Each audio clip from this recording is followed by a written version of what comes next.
Hello, John Talley here with Partzilla.com, once again live streaming from my garage. Now, to be really honest with you, our state's restrictions, they've eased up, so we're actually just doing this for fun now, and honestly, it gives me an excuse to get out of the office early and get home, so why wouldn't I do this? We're going to sit here, wait for a couple of questions to come across the feed, and I'll do my best to answer them. And if I can't get to your question, or if I don't know the answer to it, as long as you put it in the feed, we're going to go back and review it, and we will get whatever question you have figured out and then get back in touch with you. So let's see what all we have today. Yeah, they're starting to come across. Hey guys, hello Joseph, Karen, and another Joseph. How y'all doing today? Let's take a look over. John, what is a good multimeter to test my electrical stuff on my quad? Well, it doesn't really have to be that high end. Personally, I prefer the Fluke line, but they can be a little bit on the pricey side.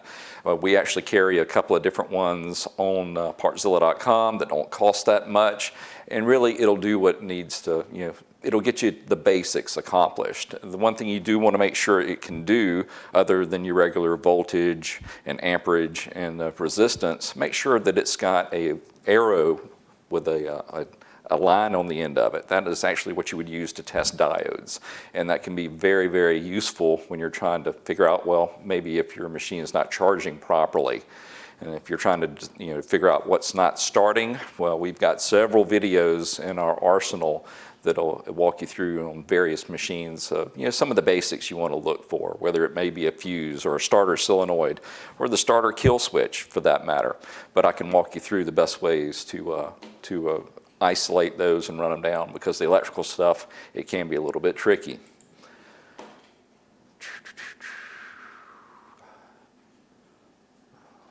See, all right, Brady is asking me, John, have I experienced any Honda TRX utility, or at least any carb for that matter, with a non-replaceable float needle seat, and after a new OEM needle and float assembly will still leak with the seat worn? Yeah, Brady, I have run up on that, and it's kind of scary. There's so many units out there where that particular seat for the carb, it's actually pressed in, and unfortunately you cannot replace it. I've had a fair amount of luck taking just a Q-tip with a valve grinding compound, taking that in there and just lightly try to massage the seat a little bit, and then you definitely want to try to put in a new actual needle to where it has a chance to seal them back up. If it's really pitted, then unfortunately you're going to have to replace the carb, and there's just no getting around that. Somebody was asking about the multimeter, and Partzilla has already given you a link to one of the testing procedures that I've done. All right, Kyoto is wanting to know, good afternoon, your opinion on trickle charges on a gel battery.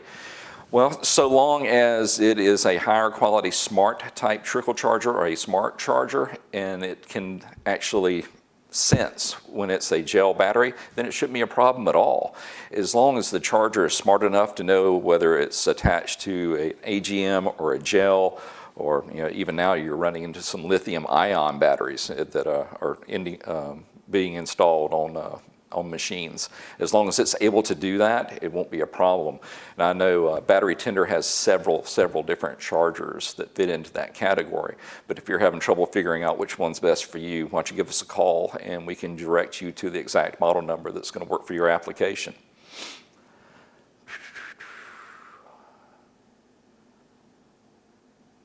All right, Shahid, he says, my bike standby 2 year, it's evidently been sitting up for 2 years, and he needs to know about servicing a VFR 800.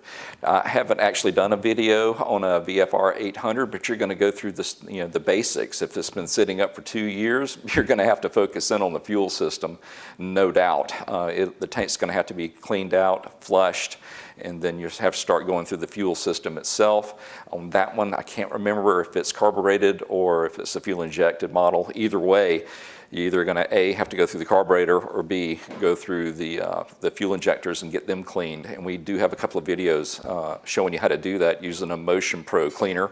And basically it's just a device that you use a regular can of carb cleaner, and it sprays through the actual injector because it has a little 9-volt battery. You hit the trigger on it, opens up the valve, and shoot the fluid straight through there. Beyond that, you shouldn't have anything to do on your electrical system other than, I'm sure, get a new battery. I don't know of anything out there that could last 2 years and not be on a tender and still be usable. So look at your fuel system, get a fresh battery in there, get some fresh gas, get the fuel system flushed out, and go from there.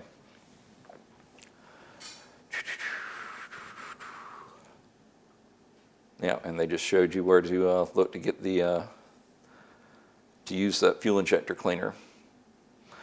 Kyron, I'm rebuilding my Yamaha TTR 125, and the valve bent from hitting the piston. What needs to be replaced, such as valve seals, new piston? Do I need to lap? Can I reuse the cylinder, not scratched? Well, that really is determined of how hard the piston hit the valve. I mean, I've seen machines come in where the valve was sticking a little bit. It was a low RPM hit, if there's such a thing, and it just ticked over the valve enough to where it was not seating properly. If it's that light of a hit, then sure, you can just get away with pulling the valve out, reaming the actual guide valve back out, and then just lapping the valve back in. You don't even have to recut the seat. It shouldn't have a problem, getting to seal back up. Now, if it was a hard hit and actually damaged the top of the piston and it hit so hard that it went into the valve seat, you may not be able to get away with that because the seats, they're really hard, but that also makes them really brittle. So when they take a hard hit like that, chances are they're going to shatter, and there's no real recuperating from that, unfortunately. But like I said, if it's a light hit where the valve is just kicked out a little bit one way or another and it's not going all the way back into its seat, it shouldn't be anything more than just replacing the valve itself.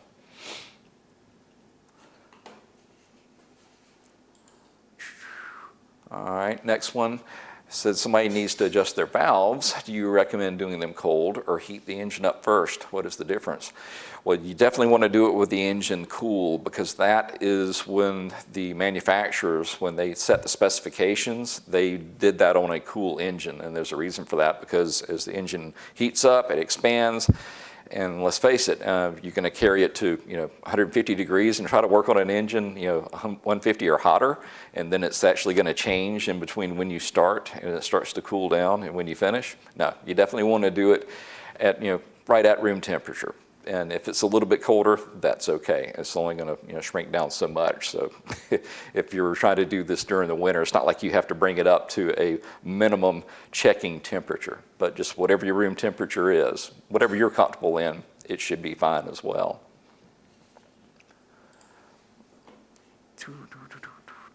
What else do we have going on today? All right, next one is my quad idles fine, but the second I give it gas, it bogs out and stalls. How can I fix that?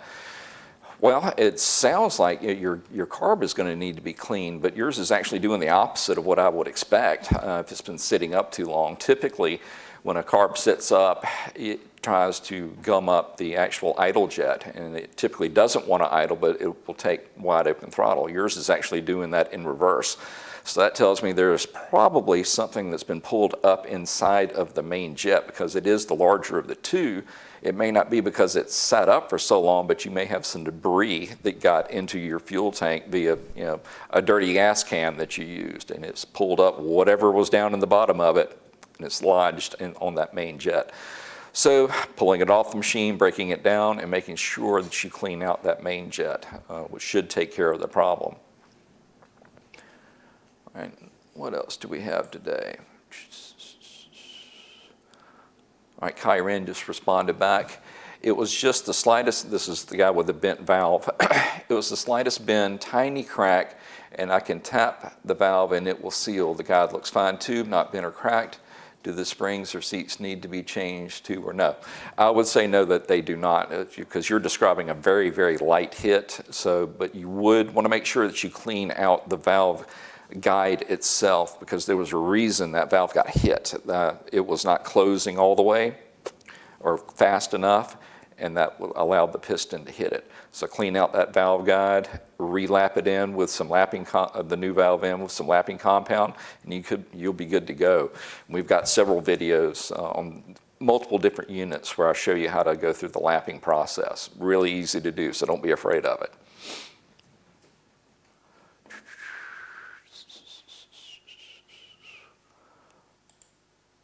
All right, next one. My sport bike drive chain has about 8,000 miles on it, but some of the links are kinked. Is the chain bad, or is there a way to fix that? 8,000, that's getting on up there in sport bike miles, especially if it's a 1-liter bike versus a 600. And they're going to get stretched out, and over time you start to get more debris in there, and that's what caused the kinks. A lot of the chains that they have on them now are O-ring chains, and that does a good job of keeping debris out, but after a while that debris works its way past those seals and actually accomplishes the exact opposite and gives you the kinks in the chains to where it's not flowing as easily as it should. Now there's a couple of different cleaners by Maxima that are great at getting all that sludge out. You may want to give that one more shot. Getting it cleaned out, and there's a couple of different brushes you can use that will reach down in there and try to kick out most of that stuff. What you do not want to do is take it to your local car wash where they've got one of those spray wands and, okay, I'm just going to blast it out of there. Well, what you're doing is actually blasting it further into the links, and it's going to make it even worse. So go with an actual chain cleaner, use a brush, take your time, clean it off, re-lube the chain, and see where you end up. But honestly, $8,000 is getting on up there as far as miles, so you may want to consider just going ahead and replace it. But when you do so, don't just replace your chain, because however your chain is wearing, it's taking the sprockets with it. So when you do this, you want to replace both sprockets and the chain at the same time. I mean, it'd be like replacing 3 tires on your car. You want them all to match if they're all worn. So once they're worn out together, throw them out together and then replace them with new as a set.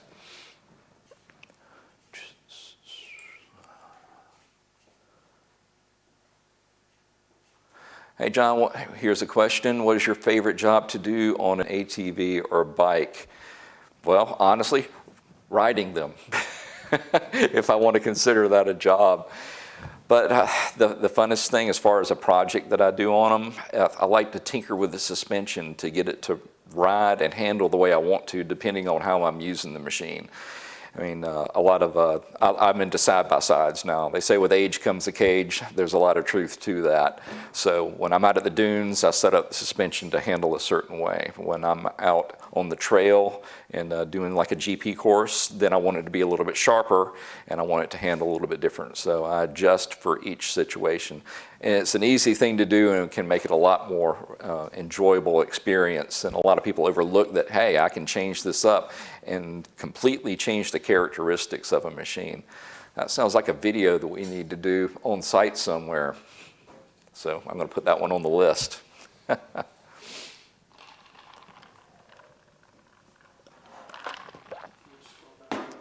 What's that? You can scroll up there a few questions. Okay.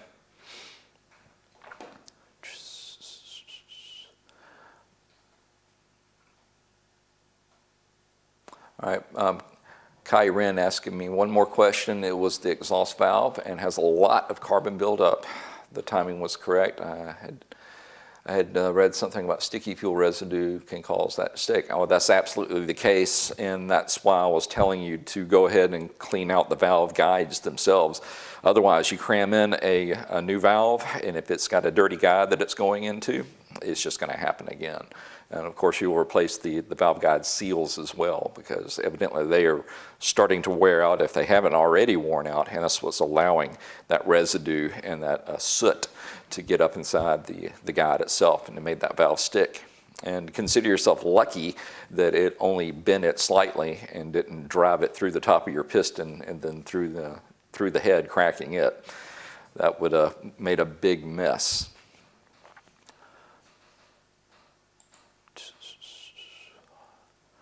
All right, somebody with a GSX-R 600, my front brake lever is really spongy. I've bled them, but it still doesn't grab the way it used to.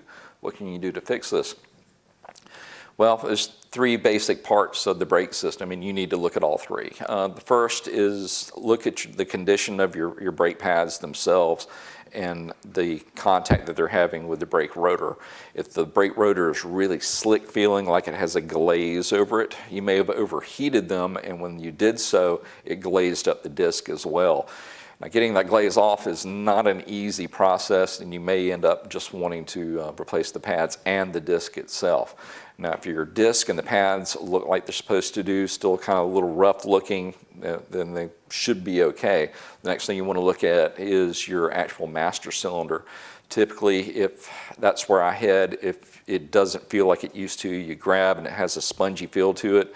What you're basically looking at in there is a spring just with a little piston, and it's going to have an O-ring around that piston, and that's what's giving you your pressure. Now, over time, if your fluid hasn't been flushed out or changed as it should, as often as it should, that'll get gummed up, and that piston will not want to flow back and forth as easily as it should, and that'll create a spongy sensation. Conversely, also down in your caliper, you can run into the same things. Basically, you've got the counterpart to that. You have a larger piston with an O-ring around it, and that O-ring, that piston is actually trying to move in the bore as well as that seal or that O-ring that's going to hold it in place. If any of that has too much stiction in it, in other words, too much initial pressure to get it moving, it's going to cause a spongy feel up at the hand lever itself. So start with the easiest part, looking at your brake shoes themselves as well as the brake pads as well as the disc, and then work your way to the more complicated. Always start with the simplest stuff first before you start tearing everything apart. I mean, because if you tear everything apart at the same time, well, you don't know which part to fix or which part did fix it if you replaced it all.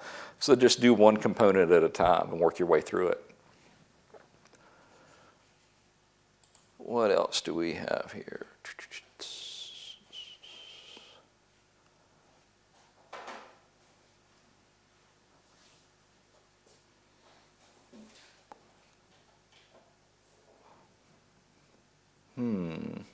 Kyron had one more question. He said the engine had no compression on rebuilt. The countershaft snapped in half, and the tiny lost all compression. The engine instantly locked up and shut off. Could the lockup hit the valve? I'm not really following you though, right there, Kyron. Yeah, it would have no compression with a bent valve. The countershaft, I'm not sure which one you're talking about. The crankshaft snapped in half. Boy, if that's the case, you had a really hard hit then. Give me a little bit more information. I may not be able to get to it, this afternoon, but keep sending me messages, and I'll look into it, and then we'll get back in touch with you.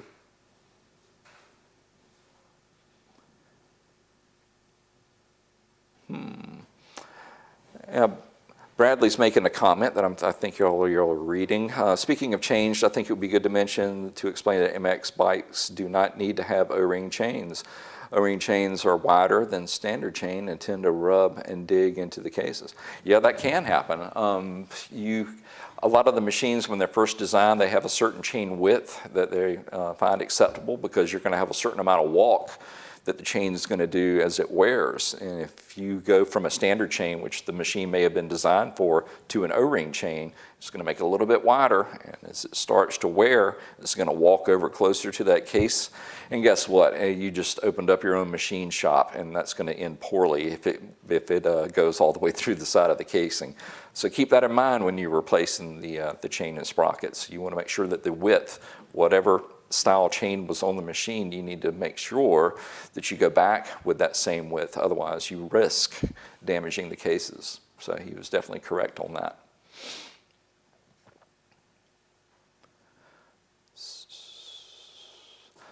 Kim599 is asking recommended sag settings with top-out springs. Do they affect settings or just ISE? I'm not quite sure what you're asking me there, Kim, as far as top-out springs, but I've noted your question. Give me a little while to research that, and then I can get back in touch with you. But as far as setting the sag settings, it really depends on the machine, and then I can tell you when you do this to make sure that you're sitting on the machine without touching anything else around you except to balance and just stay still and have a friend measure whatever the sag is between fully extended and when it sits down. And as far as that setting, that's a personal preference there. A lot of people run a very short or a small sag. Other people like it to really squat down and have more progression on their springs as the suspension goes through its stroke.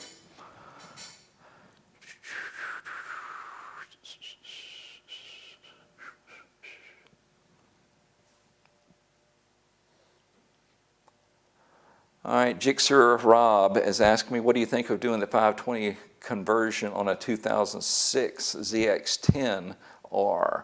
So I assume you're talking about going from a 530 chain down to a 520. And that actually accomplishes a couple of different things.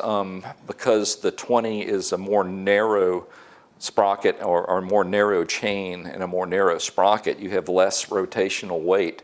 And if you are on the track and you're wanting a faster throttle response, one of the best ways you can do that is to get rid of rotational weight. And that is a very effective way to do it. Are you going to wear out a 520 chain faster? Well, yeah, you are. But if you're all about speed, well, that's one of the things that's sacrificial. And you spend a little bit more to go a little bit faster. So if you are running on a track and you want a little bit more snap out of that throttle, then shoot, go ahead and do it, buddy. Because you will be heading in the right direction, and you'll be amazed. You will actually feel the difference in your butt dynamometer, because it will feel differently.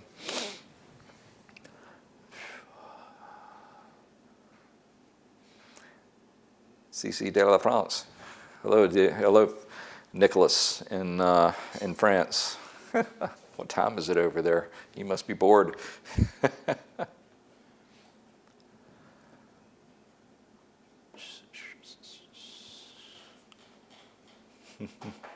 You're welcome, Jixer Rob. All right, what else do we have here? Okay, this is going to the other end of the carburetor spectrum. My dirt bike will not idle. If I give it gas, it rockets like a charm. What do I need to adjust on the carb? The idle screw doesn't seem to have any effect. Well, you just found it right there. If the idle screw has zero effect on it and it won't idle, it's going to be your idle jet. Because your idle jet is the smallest jet inside of the carburetor. And depending on which make and model you have, when you open it up, you're going to see the main right in the middle. It'll be the larger. And then either to the front or to the back of that will be the idle jet. Some of those things are so small, especially on the mini bikes, you basically can't clean them out. But we do sell the individual jets. Or if you're really gummed up in there, well, we've got kits there where you can rebuild the carb itself. I think we also did a video that compared, do I need just one or two jets, or do I need to rebuild it, or do I need to replace it? I don't think we've released that yet, but subscribe to the channel, and I know that it's coming soon. But if you need help going through a carb clean, I know that we have one for the KLX, a Kawasaki KLX 110, where I think I went through that exact procedure. So they may want to look that one up, and I can walk you through the process, at least on that machine.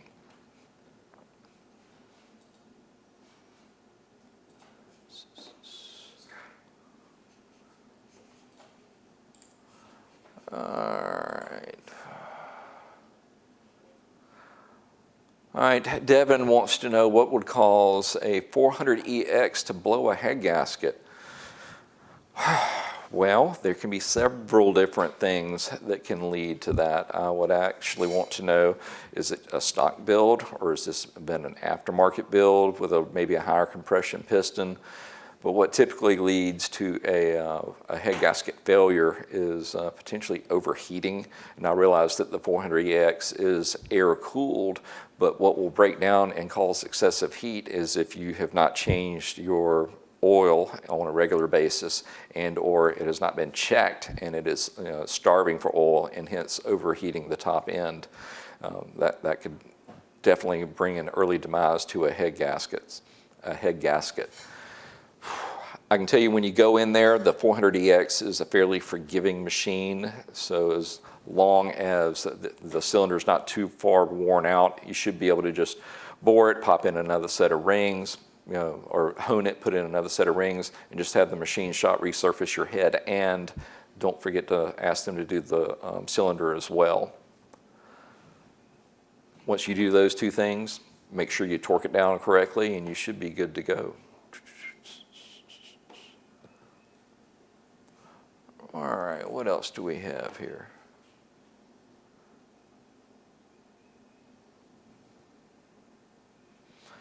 All right. Eric. All right, I'm guessing on your name a little bit here. He rebuilt the master cylinder. I'm having fluid come through the line and the caliper, but now the piston and the caliper won't move. Is it air in the system, or do I need to rebuild the caliper as well? Well, if you went into the master cylinder for a reason, because obviously your brake system wasn't working, and you've rebuilt half of the equation now. As I said before, yeah, you start by looking at your pads themselves, then you go to the master. Well, evidently you're going to need to go ahead and head down there to the caliper itself, because it sounds like both of those were on their way out and you fixed half the equation, so you'll need to go through those as well. Just kind of, oh, he's responding back already. Caliper worked before the master cylinder rebuild. Well, then I would bet that you still have air in there. It can be a little bit of a daunting task when you're trying to take air that's all the way up here and then force it down. Sometimes that can take a while. So you think you've got all the air out, but you really don't. So I would say at least go through your reservoir 5 times. Make sure that the fluid that is coming out through the bottom is almost clear, because I bet you it started looking like it came out of a Coca-Cola can when you first started. So just going through one container is probably not enough. When I say container, I'm talking about the reservoir. Do it 4 to 5 times, and that should have flushed everything through. And if it still doesn't want to bleed, you may want to consider doing a reverse fill, and they make systems out there to do that, where you're actually pumping fluid in through the bleed screw, and then it goes out through the top and actually fills a reservoir. But that's last resort. Most of the 95% of the time, you can get it to bleed down from the master going down to the caliper.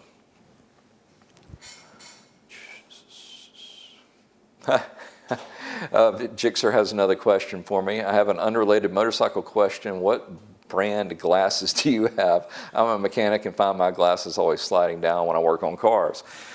That's what got me started with these. These I picked up on an online retailer. I'm not going to mention a name, but they are made by Click, C-L-I-C. And I am really tough on glasses, and these literally have lasted me over a year, which is unheard of. Because prior to these, they just had zero chance. I felt sorry for them when I picked them up at the local store. They were just doomed. And because of this thing around the back of my head, they really stay on there well, especially when I'm up under a car, which I spent a fair amount of time doing. So I don't just play with power sports.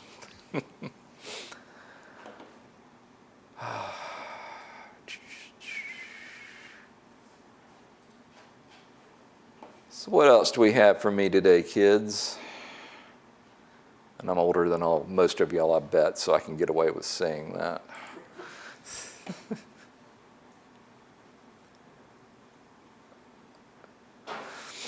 All right, my battery shows a full charge but barely cranks the motor, then it won't crank at all.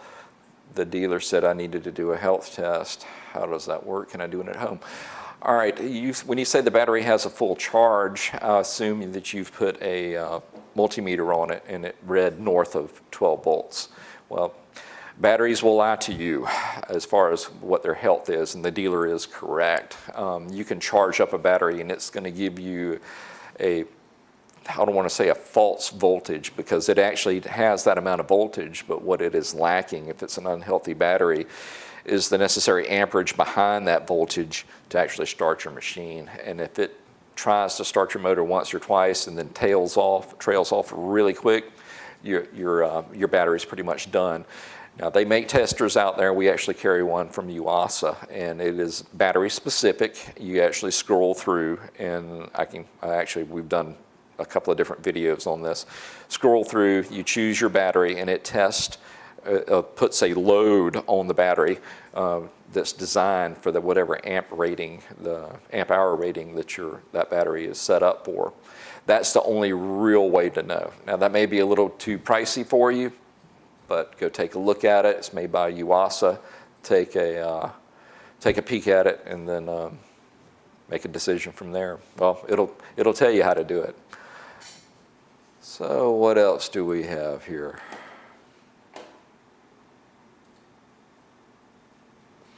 Pablo, he's one of our more popular viewers. Good to see you, Pablo. And the question is, he has an important question for me here. Yuasa battery for CBR 600RR, how long does it need to charge? Well, that's a double-edged question. I believe the battery in a 6R or 600RR is an 8 amp hour battery. So let's just say it was a 10 amp hour battery. Well, that is determined, the charge time is determined by your charger. In this case, if you were charging with a 10 amp charger, it could do it in an hour. I wouldn't recommend that. I would recommend using a lower, slower charge, like a 1 amp per hour. So guess what? That's going to equate to roughly 10 hours. So that's how you would figure out how long it needs to charge. And honestly, most of the chargers that are out there now, they're not the old buzz type that you plug into the wall that we picked up at Sears before they went out of business. They're actually smart chargers, and that's what you want to use, because they will detect the rate of charge that is going into the battery and then taper it off to where it'll fill that last little bit all the way up instead of just dumping it in there. Because the trick is, when you use an unregulated or unsmart charger, it just charges at one constant amperage and voltage and doesn't know when to quit, and it can overpower and damage the battery actually. But it is good to know, well, how long should this take? And like I said earlier, if it's a 10 amp hour battery and you're using a 1 amp charger, it's going to be right at 10 hours to get it fully charged.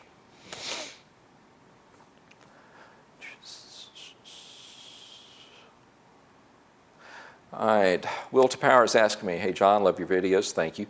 Question, I would like to get a 3/8 digital torque wrench. What brand do you use? Thank you. I am more partial to the Snap-on, but the Snap-ons can be a little pricey. And we actually carry a line from Bike Master. They actually have a 1/4 inch, a 3/8, and a 1/2 inch one out there. So you may want to take a look at that and just price shop us. I mean, I like the Bike Master. I'm just more familiar with the Snap-ons. This is what I've used basically my whole life.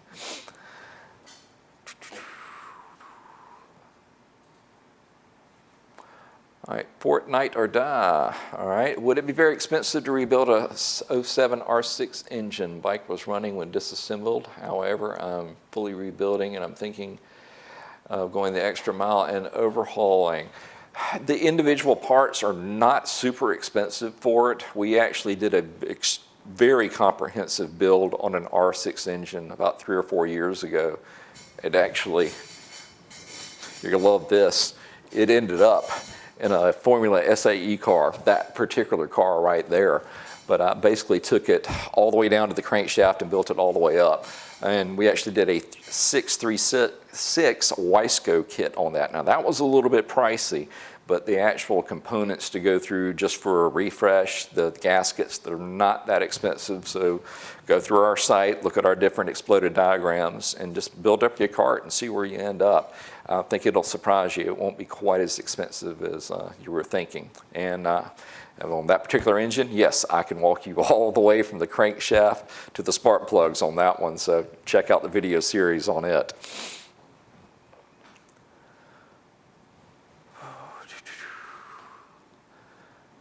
Brady has another question. John, have you ever had the chance to ride a machine with an REM transmission? Polishing process done via stock machine. Well, honestly, I've never even heard of this, Bradley. If you would, send me some more information on it, because I'd like to check it out. Anything that makes the machine shift better is, yeah, I'm all into that.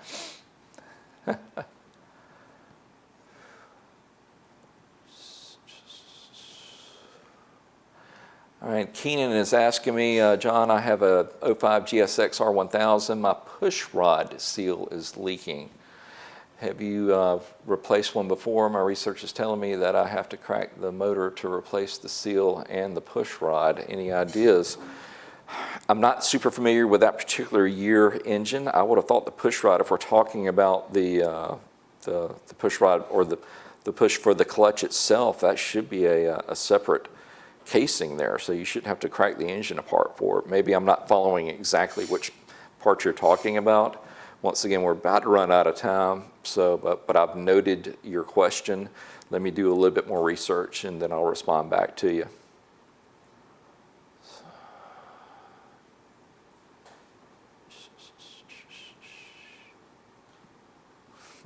You're welcome. You're welcome. You're welcome, Fortnite. Let's see, what else do we have here?